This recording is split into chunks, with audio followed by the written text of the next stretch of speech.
Hello, ഞാൻ ഈ കഴിച്ചുകൊണ്ടിരിക്കുന്ന പൊതിച്ചോറ് വേറെ ആരും ഉണ്ടാക്കിയതല്ല കേട്ടോ, ഞാൻ തന്നെ കഷ്ടപ്പെട്ടുണ്ടാക്കിയതാട്ടോ. വൈകുന്നേരം ഒരു റീൽ കണ്ടപ്പോൾ തുടങ്ങിയതാട്ടോ ഒരു പൊതിച്ചോറ് കഴിക്കാനുള്ളൊരു മോഹം. അപ്പോൾ ഞാൻ പിന്നെ വെച്ച് താമസിച്ചില്ല, സാധനങ്ങളൊക്കെ മേടിച്ച് നേരെ എൻ്റെ അടുക്കളയിൽ കയറി. എൻ്റെ മടിയൊക്കെ ഞാൻ കുറച്ച് നേരത്തേക്ക് മാറ്റി വെച്ചിട്ടോ, കാരണം ഒരു ചോറിന് ഒരു കറിയൊക്കെ വെച്ച് അഡ്ജസ്റ്റ് ചെയ്യുന്നത് ഞാനാട്ടോ ഇപ്പോൾ പൊതിച്ചോറ് ഉണ്ടാക്കാൻ പോകുന്നത്. പൊതിച്ചോറെന്ന് പറയുമ്പോൾ തന്നെ ഒന്ന് രണ്ട് കറിയൊക്കെ വേണമല്ലോ. അപ്പോൾ ഞാൻ കിട്ടിയ സാധനം വെച്ചൊക്കെ ഏതൊക്കെയോ കറികളൊക്കെ ഉണ്ടാക്കി കേട്ടോ. മീൻകറി സെറ്റാക്കി, അതുപോലെ തന്നെ ബീട്രൂട്ട് തോരനുണ്ട്, പരിപ്പ് കറിയുണ്ട്, പിന്നെ കുറച്ച് കോവയ്ക്ക ഫ്രൈ ചെയ്തിട്ടുണ്ട്, മീൻ വറുത്തതുണ്ട്, പിന്നെ കുറച്ച് സാലഡും കൂടി ഉണ്ട് കേട്ടോ. ഇത്രയാണ് എൻ്റെ പൊതിച്ചോറിൽ ഞാൻ സെറ്റാക്കി എടുത്തത്.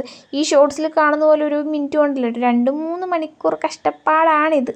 കുറച്ച് കഷ്ടപ്പെട്ടാലെന്താ, അടിപൊളിയായിട്ട് ആഗ്രഹിച്ച സാധനം കിട്ടിയിട്ടുണ്ട് കേട്ടോ. അപ്പോൾ വെറുതെ ഇരിക്കാനാണെങ്കിൽ നിങ്ങളൊന്ന് ട്രൈ ചെയ്ത് നോക്കൂ കേട്ടോ. ഞാൻ 2 മണിക്കൂർ കഴിഞ്ഞിട്ടാട്ടോ കഴിച്ചത്. അടിപൊളി ടേസ്റ്റ് ആയിരുന്നു. അപ്പോൾ ശരി എന്നാൽ.